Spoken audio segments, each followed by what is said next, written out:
Welcome back. All right, so I'm going to do my prediction now for Seattle. My full on, okay, this is what I think Seattle should do. And I understand there are other deals that are rumored to be out there for players and, draft picks being thrown at Seattle, so they'll take certain guys and not other guys. But I'm going with this, and this is before any of those trades come out. They could potentially come out today. They would likely come out tomorrow prior to the expansion draft. It wouldn't make any sense to announce them after the expansion draft, right? So I'm going in alphabetical order. Apologies to Winnipeg, but I'm going in alphabetical order. And there's an honorable mention from each team, and I'll explain this. So, starting off the draft, I'm going with a defenseman out of Anaheim, and I'm going with Hayden Fleury. So I'll go with Hayden Fleury. I'm also going to put the age of the players next to the name because I think they're going to go with younger players. He's 25 years of age, hasn't reached the point where he was expected to yet, but I believe he's drafted by Francis, right? So I would think Francis probably drafts Fleury. Now, the honorable mention goes to Josh Mahura. Josh Mahura is a young defenseman as well. I like Josh a lot. To me, if I'm drafting, to me it's there are reasons for picking one over the other, but for Fleury, I think it's his potential, right? All right, moving along to Arizona. Picking a left wing from Arizona.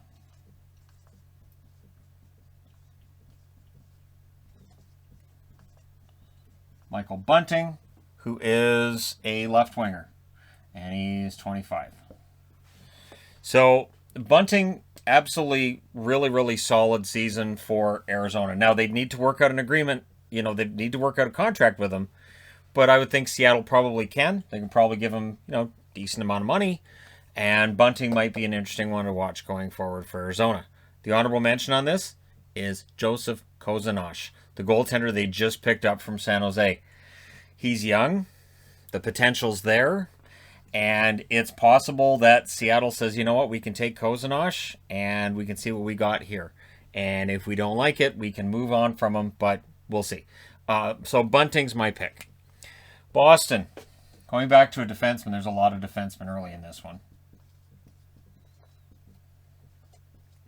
Now, I saw one draft today which supposed that Connor Clifton would be the one going from Boston. If Jeremy Lauzon, who's 24, isn't drafted, if they drafted Clifton, I think Bruins fans would be very happy, and I think the Boston Bruins would be happy. Lauzon has a lot of potential. He's 24 years of age. I don't know how much offense is there, but he's a pretty solid defenseman. And so I would be kind of surprised if Seattle passes on Lauzon. Moving on to Buffalo, and it's another defenseman.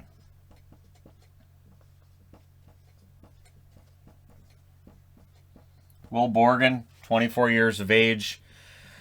And I think that's probably the one going from Buffalo. There's really not much to pick from Buffalo. And the overall choices you have aren't great. So the honorable mention to me is Jake McCabe. The thing with McCabe is he is an unrestricted free agent this summer. So they'd have to work out an agreement. And again, if a UFA gets picked, it's going to mean that they have to have some kind of a working agreement with that player. Right, so Borgen, I'm taking for Buffalo. Calgary, going back to the blue line again, and it feels like this is how it's going. That this is the direction they're going to go in with the pick. So Mark Giordano, who's 37 years of age, he's a named player. Now I've already seen some comments on the channel like, well, Seattle doesn't really know NHLers, so big names might be big names in one area, but won't be for Seattle. I think we're underrating how many people in Seattle follow hockey and would know who these players are. And Giordano, I think, would be a good pickup. Maybe he's their captain out of the gate for that first year. We'll see. When San Jose came in, they picked up Doug Wilson late in his career. And Wilson was a good, defenseman to have and a good leadership guy to have. Of course, he's still part of the organization. So Giordano, we'll see what he gets. Now, my honorable mention is the solid young defenseman Oliver Shillington. I honestly, if I was the one that was making the draft picks, I would pick Shillington. But I think they're going to go with Giordano. This team, too, I'm going to say straight out, it's not one that goes up against the cap. So I made sure that I wasn't going to be going over the cap, and we'll talk about that at the end of this. For Carolina, another defenseman. So I think there's going to be a lot of defensemen taken, alphabetically. I was actually getting worried that I wasn't going to be taking forwards. Jake Bean, 23 years of age, blue liner. I think he's the pick. Honorable mention, Morgan Geekie, who's a center. The other thing I did with this draft was I said, you know what? I can get a good center spot for Seattle. I have to make that more of a focus, and I did this time around. So there's definitely more centers this time around than there were the other two I did the other day as examples, right? So Jake Bean, defenseman, 23 years of age. I think that's who you take out of Carolina. So we've already got 5 defensemen. There are going to be defensemen that get taken by Seattle and then get traded immediately. Vegas did it. Seattle will likely do it too. From Chicago, I went with a center. So this is one that I know there are other options from Chicago. I've seen people taking Malcolm Subban. Adam Gaudette, though, at 24, he had a really bad year, not going to lie.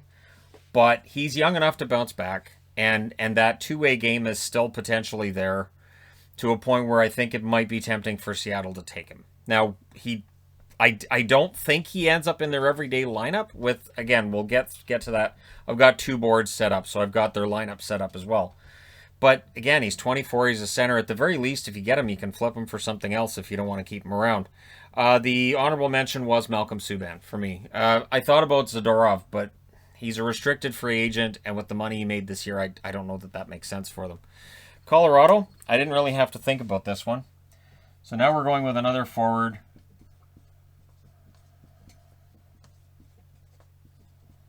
Jonas Donskoy, who's 29 years of age and is coming off of an excellent season. I do not expect Donskoy to score for another team the way he did for Colorado this year. But that's not what makes Donskoy useful. He can play almost any role up and down the lineup. He's a good player, and you're going to want some older guys. I was leaning more towards the younger ones, but Donskoy at 29, it's not like he's way over the hill or anything. And the honorable mention is left winger Gabriel Landeskog. But before they would draft Landeskog, they'd have to have an extension worked out. I don't know that Seattle's going to be able to make him an offer right now that would prevent him going to market. You're so close right now to market. I think a lot of players are going to going to it if they're high-profile guys like Hamilton and the other guys you can think of that are high-profile. Hall may very well have a deal with Boston. That's the rumor. But we'll see, right? If it's a high-profile guy that it doesn't sound like is going to stick around, probably go to market at this point. Columbus. I went with another center, although he can play the wing. Now, what amazed me with Max Domi is that he is 26 years of age, and it shows me how old I am that Domi doesn't feel like should be 26 yet, and yet he is. And again, you draft him, he's listed as a center. My lineup on the board behind this, I have him on the wing. I honestly think that it's the best spot for Domi if you can put him there, and I know he wants to play center. I'm aware he wants to play center. And maybe he balks at the idea of going back to the wing, and maybe Seattle ends up moving him for other assets somewhere else. But Domi's the one I took from Columbus. Honorable mention is Kevin Stenlund, a right winger, very, very low cap hit, a guy who can fill in. He can play various roles as well. For Dallas, going back to the blue line for Dallas, and this is one of those ones that relies on signing a guy to a deal. So I went with Jamie Alexiak. Again, they have to have a contract done with Alexiak, you would think, before they would draft him. But at 28 years of age, he's in his prime. He's been a solid top 4 option for Dallas. It would be a shame to see him leave, and yet here we are. For Dallas, I went with Joel L'Esperance, center, as the backup, as the potential honorable mention on that one. Detroit. Back to the blue line for Detroit. This one I went back and forth on. See, this one I can actually... I have erasers all over the place. I know I can use an eraser, but whatever. Troy Stetcher, 27 years of age. I think that's the best option of Detroit. But Dennis Cholowski is an intriguing one as well. So either way, I think it's a blue liner out of Detroit. I'd be kind of surprised if it wasn't. Edmonton, going with the left winger from Edmonton.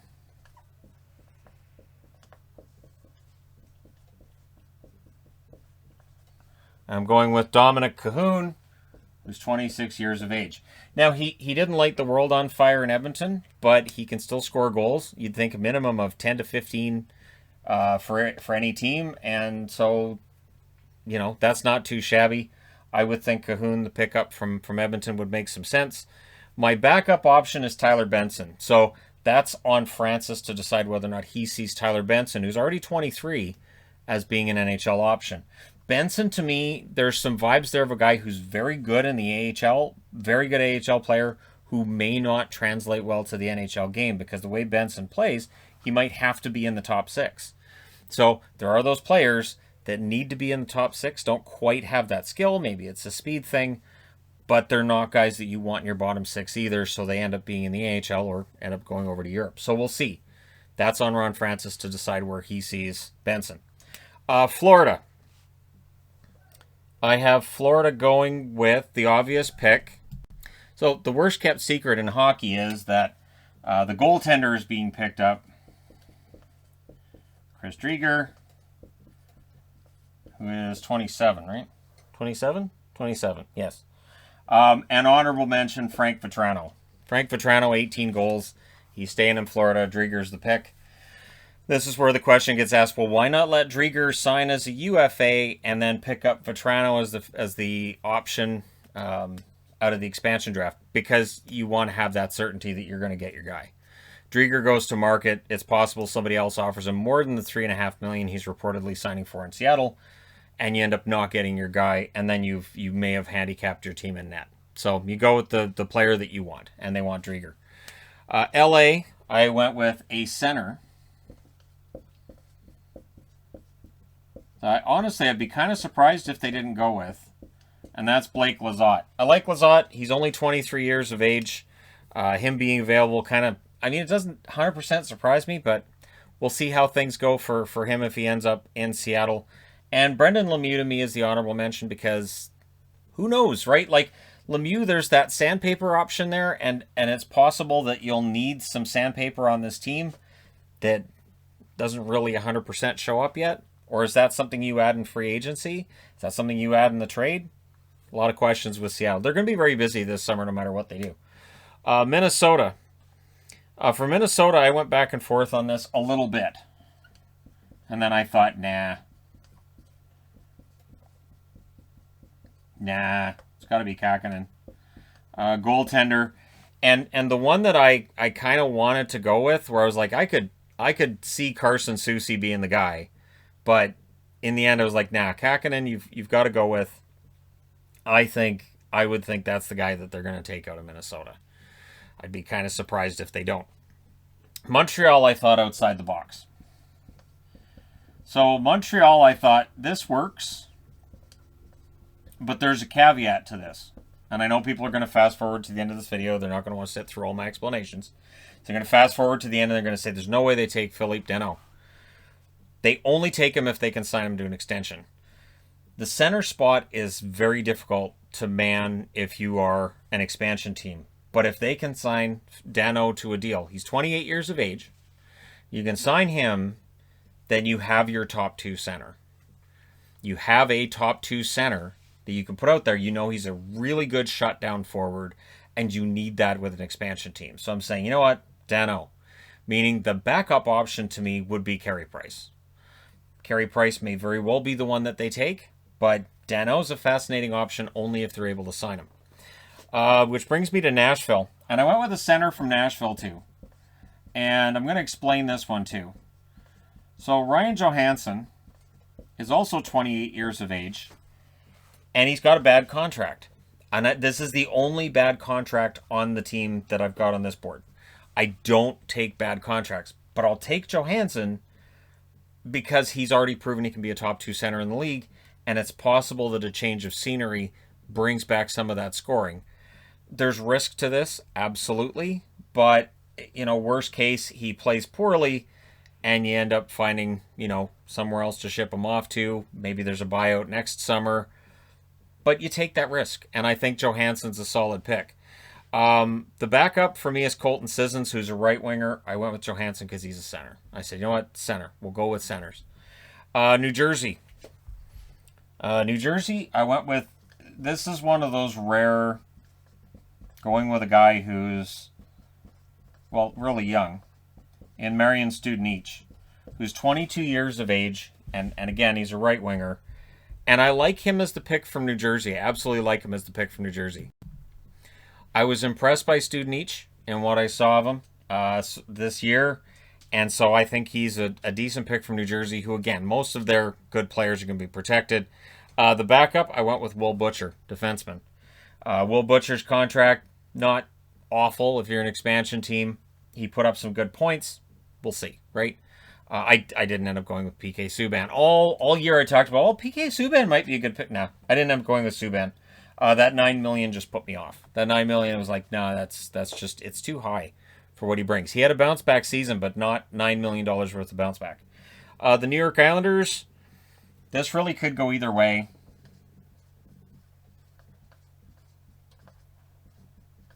I went with Jordan Eberle, one of the older players I picked at 31 years of age. And he's more expensive than Josh Bailey. Josh Bailey's the honorable mention, but I like Eberle. Of the two, I would pick Eberle ahead of Bailey. But again, if they go with Bailey, I wouldn't be entirely surprised either.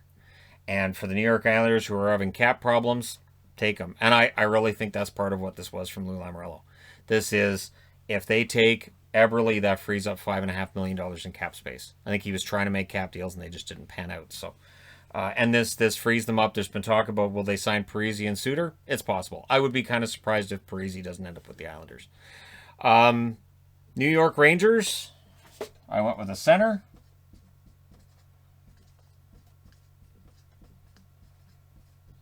I saw some upset reactions when Colin Blackwell was left exposed, and I would think that it is quite possible that he's the guy. He's 28, right?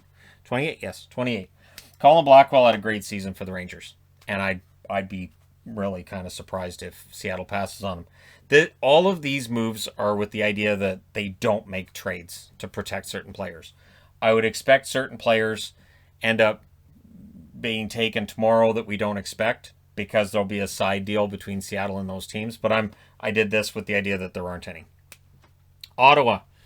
Going with a goaltender from Ottawa.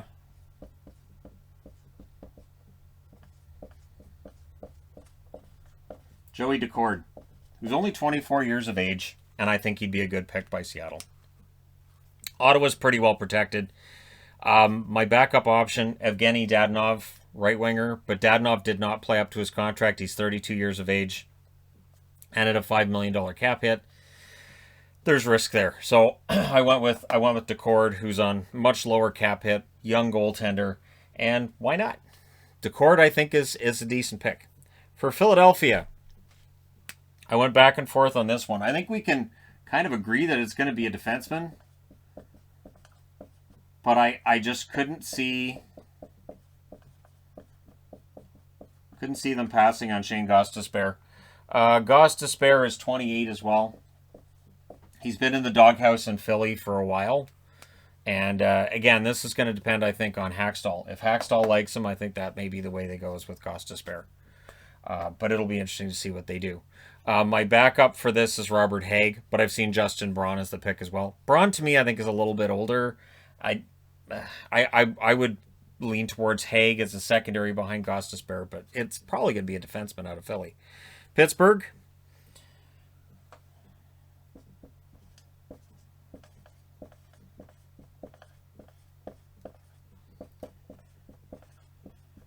I love Brandon Tanev. Brandon Tanev, solid forward, excellent energy guy for Pittsburgh. They would miss him a lot. 29 years of age. He can play up and down the lineup.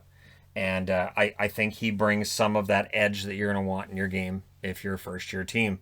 The backup, for me, I went with Marcus Pettersson, who's a defenseman who's paid very well until 2025. So there's cap certainty there. I went with Pettersson as the backup. I honestly think Tanev should be the guy.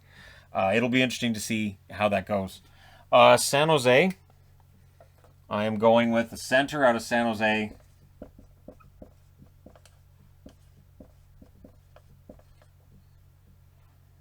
Dylan Gambrell.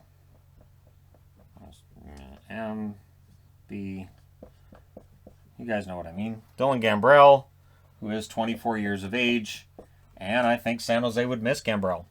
San Jose is a team that their forward depth has been iffy over the last couple of years. This would hurt it more. So we'll see how San Jose would respond to that. But for me, Gambrell would be the pick. And to me, Radim Šimik might be, he's the honorable mention for me. I wouldn't rule out Donato either, although Donato's bounced around a bit. I don't know if Francis would be willing to take a flyer on Donato right now. St. Louis, going back to the blue line. Vince Dunn is to me a slam dunk pick. I'd be shocked if the 24-year-old doesn't find himself in Seattle tomorrow. I'd be quite surprised. And I know Tarasenko is the one that people like. I do have Tarasenko as the honorable mention. I don't think they take Tarasenko unless St. Louis throws them something extra to do it. And by that standard, that wouldn't make a lot of sense since there's been rumors of St. Louis having trades in place for Tarasenko. Now, I will also say this. There are rumors out there that Seattle takes Tarasenko from St. Louis and then flips him immediately and trades him out for something else. That's possible, but to me, I like Vince Dunn. I think Vince Dunn's a very good defenseman.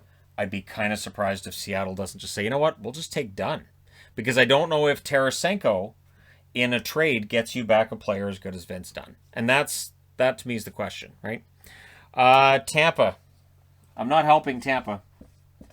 I would think tomorrow they may make a deal that helps Tampa. I'm assuming not. So I'll take Cal Foote, defenseman, 22 years of age. And he looked solid when he played for Tampa this year. So I like Cal Foote, and that would be my pick out of Tampa. Alex Killorn's the honorable mention as a left winger. His contract's over sooner than a couple of the others, and the cap hit's not too bad. I think Yanni Gourde's cap hit's too high. I think Palat's cap hit is a little bit high as well. So to me, Killorn I would have higher up on my list. But Cal Foote would be my pick, unless Tampa throws a bunch of stuff for me. Like, I'm not taking Tyler Johnson as the pick, unless they throw me draft picks and extra considerations. I would take Cal Foote. Toronto. So he's listed as a center, but he can play the wing. And I'd go with Jared McCann. McCann, who was just acquired by Toronto, I take him. I know there's rumors about Kerfoot, and I've got Kerfoot as the backup. I know there's a lot of rumors about Kerfoot being the guy Seattle takes. Maybe that's the case. I like McCann more than Kerfoot, honestly. If I could choose between the two, I think McCann's shown that he can play various spots. I think that his experience in Pittsburgh is a benefit, and I think that, of the two, I would probably take McCann.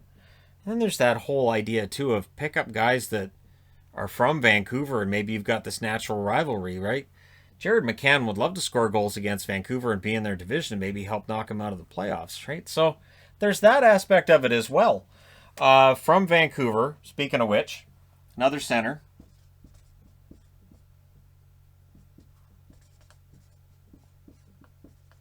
Zach McEwen. I like McEwen as the pick. He's 25 years of age. He's a hard worker. He can play center, but he can play on the wing if he needs to. I like his work ethic. And Vancouver's list isn't fantastic in terms of who you can get. I have Cole Lind as the honorable mention. I'm still seeing articles about Holtby. Seattle is not taking Holtby unless Vancouver adds a sweetener. The contract, however you look at it, it's not a great contract. I know it's only 1 year, but Holtby is not the goaltender he used to be. Ron Francis has done a lot of scouting. I guarantee they know Braden Holtby is not the goaltender he used to be. It's not going to happen unless Vancouver throws them something else. And then if they throw them a couple of draft picks to take Holtby, Canuck fans will collectively scream. And I'm not going to argue against it. With Washington, I went back and forth on Washington. I absolutely went back and forth on Washington. So goaltender, Vitek Vanacek. And this is, it's a tough call. It's absolutely a tough call. So for Vanacek, who is 25 years of age, let me just do a quick double check. So I went with Vanacek because you need good young goaltenders, and he's a cheap young option in net. But man, it's tough to pick on pass on Justin Schultz. Justin Schultz showed in Washington he can still be a top 4 defenseman in the NHL. It is tough to pass on him, but I'm going with Vanacek. So that's got to be I would think that's the question mark if you're Ron Francis. So from Winnipeg, last but not least, picking a right winger.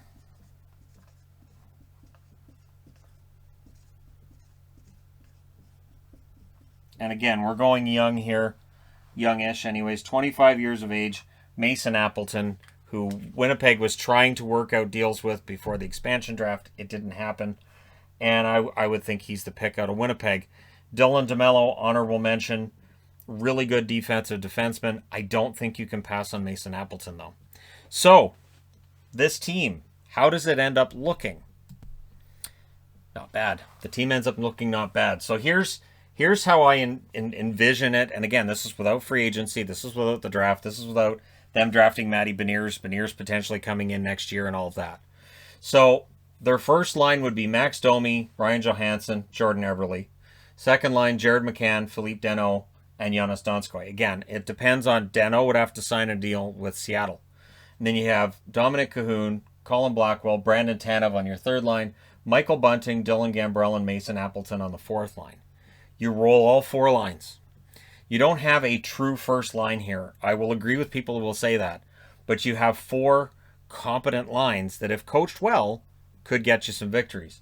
Your extras, I went back and forth on Adam Gaudette. I decided Gaudette probably doesn't break that lineup as one of the top 4 centers.